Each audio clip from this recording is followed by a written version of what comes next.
the Sheen days of the late 70s. So Barry Sheen has been outdone, and they've come to see the opening race of the day here, which is a Superstocks race. British Championship Racing is in its best era ever, in my view. I do believe David Jeffries has left his charge till the late part of this race. Well, is he chasing or is he being pushed is the question. Glennie Richards on bike 5 is right there with him and heading out the inside. Oh, Glenn Richards, that was a hard pass. He really had to try so hard there. He's not run too wide. Jeffries couldn't come back at that. I have to say, Glenn Richards, that was a well-judged performance there through Chris Curve. Right, the challenge is on. Glenn Richards has come from behind this lot. He qualified in 3rd place. We know he's got the pace on the Sanyo First National Honda Fireblade. Mick Grant and Russell Savory, team managers of that particular team, had a wonderful day out at Knock Hill with their 2 men of Christopher Mullen and Glenn Richards. And of course, the 2 Yamahas had their worst day of the year at Superstocks level at that same venue. If Glenn Richards can pinch this from Yamaha today, well, that will certainly be a result as far as they're concerned. Go, Glennie Richards! Go through! Wow, he did it to David Jeffries. He's done it to Matt Llewellyn. Matt Llewellyn has been outdone by the superb Glenn Richards. It couldn't happen to a nicer bloke either way. 34 is Tristan. He's in the way a little bit. He'll get zapped down the hill to Mansfield by Glenn Richards with luck. As far as Glenn Richards is concerned, no. I was about to say put the back marker between him and Llewellyn. No such luck with the experienced Llewellyn, because Llewellyn, well, if anybody can read a map, he certainly can.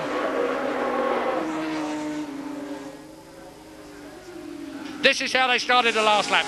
Richards, Llewellyn, Jeffries, Vermeulen, Mason and Morley. 4th, 5th and 6th have been the same for some time. Oh, this is going to be, barring a mistake, Glenn Richards' race. He's into Chris Curve before the 2 Yamahas can get near him. So Glenn Richards has ridden this race to perfection. He has judged it absolutely brilliantly. Through the gooseneck now, down towards Mansfield. Once he gets to the mountain in 1st place, they will not be able to pass him unless he makes a mistake. If he can make it through the next left-hander perfectly, then he will win this race, barring a mistake. And Llewellyn looks at the inside, but not close enough. So we're at the mountain. All that Glenn Richards has to do is keep it smooth now, up and over the mountain, on towards the Hall Bends. Llewellyn is going to come in 2nd place. That will extend his lead in the championship over David Jeffries, the man on bike 47 behind him. But Glennie Richards, oh, I tell you, I thought Llewellyn was going to try and squeeze up the inside of the hairpin there. All Glenn Richards has got to do is squirt it through Barn Corner. He's not going to light the rear wheel up, because if he loses traction, he will lose grip and therefore forward momentum. But to the line comes Glenn Richards on the Sanyo First National Honda. That is absolutely awesome.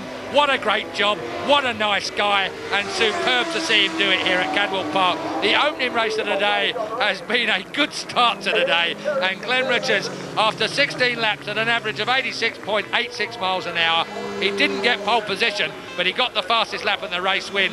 Not quite the full set, but a great race indeed from Glenn, and a popular one even among the riders.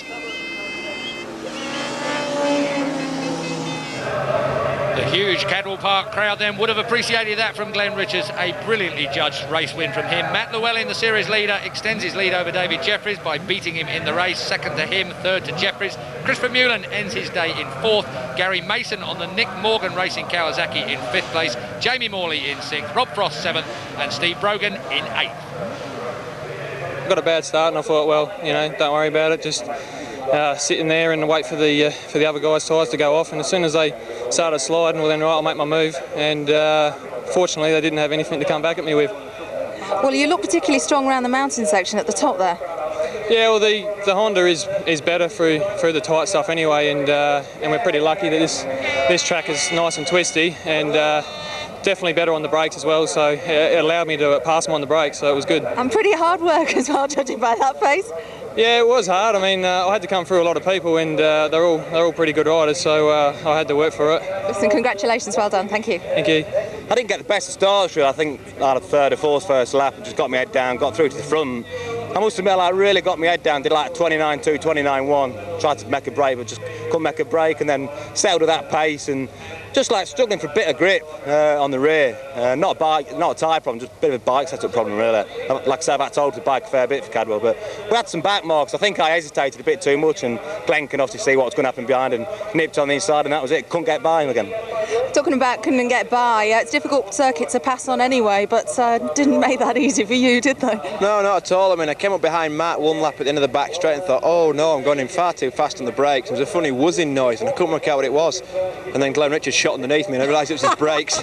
Glenn Richards makes a funny whizzing noise, there you go. Yeah, his brakes were about that far off my ear, so I could hear him going, and then I just sat behind Matt, but he was leaving some good black lines, even though he was struggling for grip. The R1 seemed to have the pace out there. Yeah, I think so, but I mean, I think here you can make up quite a lot around the twisted section through the gooseneck and the mountain, and you know, Glenn was riding well, so he beat us. I need to let you go. Yeah. Not only have you got to change bike, you've got to change leathers. Busy man, good luck for the next one. Thanks a lot. Dave's never a man to hurry the champagne, though. Glenn and Matt can go for a lie down while DJ's thoughts turn to superbikes. He's raced a superbike before, but not for a long time, and this track is so demanding. Especially when you've got an obstacle course to cover first. Go on, boy.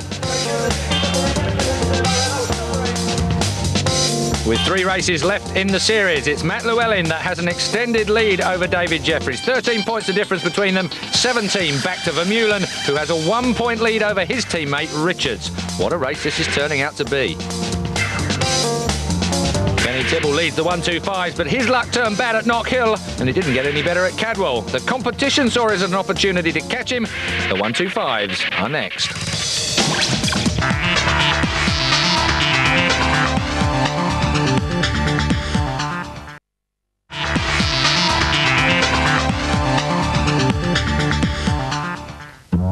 With rain clouds looming over Lincolnshire, the teams brace themselves for tricky conditions.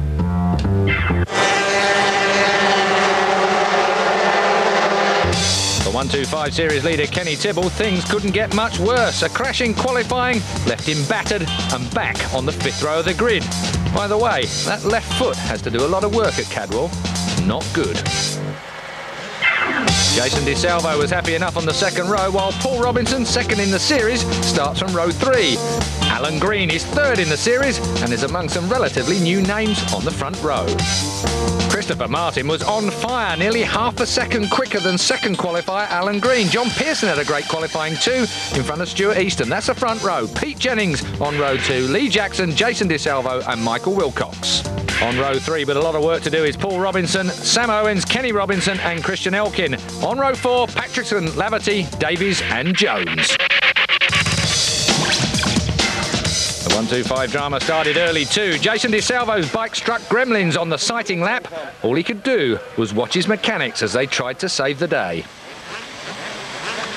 Kenny Tibble, the series leader, has a huge obstacle. He's on the 5th row of the grid. He's injured and he's under starter's orders now. Tibble then has to start from way back there. Keep an eye on number 10. He is the man that leads the series, but the man remarkably on pole, Christopher Martin. Christopher Martin is away on bike 26 in the lead from the 3rd place man in the series, 99. That is Alan Green, and behind him Stuart Easton, the young Scot from Hoyk, riding the Demon Vimto Honda 125. He's there in 3rd place on bike 44 at the moment. So 26 is Christopher Martin, 99 is Alan Green, and then it is 44, that is Stuart Easton. We're on lap 2 of 15. Awesome is the word I have to use. It's an often used word in commentary. We use it too often, quite often. But I have to say, Christopher Martin deserves that tag today. This is only the 2nd lap, and the lead he has, well, proves that his 0.4 of a second lead in qualifying was no fluke. It was no mistake. Christopher Martin is that quick. And Easton's gone through to 2nd. Easton is 2nd. Young Stuart Easton, well, there. Oh, superb style captured by our camera there on the mountain. Great stuff from Stuart Easton. Look at him hocking it through the whole bends up towards the hairpin now. Really enjoying himself. He's pulled out a massive great pull on Alan Green as well. Green goes back 65 there, is in 4th place. And if I look down my list, that's Craig Jones on the Motrac OGK Helmets Honda. Jason DeSalvo, 2 times a winner this year, the young American, Freddie Spencer sponsored, is way down at the moment. He has had a big trouble. So DeSalvo, I'm looking for him down my list here. And I have to tell you, DeSalvo had a major problem in pit lane before the start of this race. They pulled him off the line after the sighting lap, and DeSalvo is nowhere on my top list.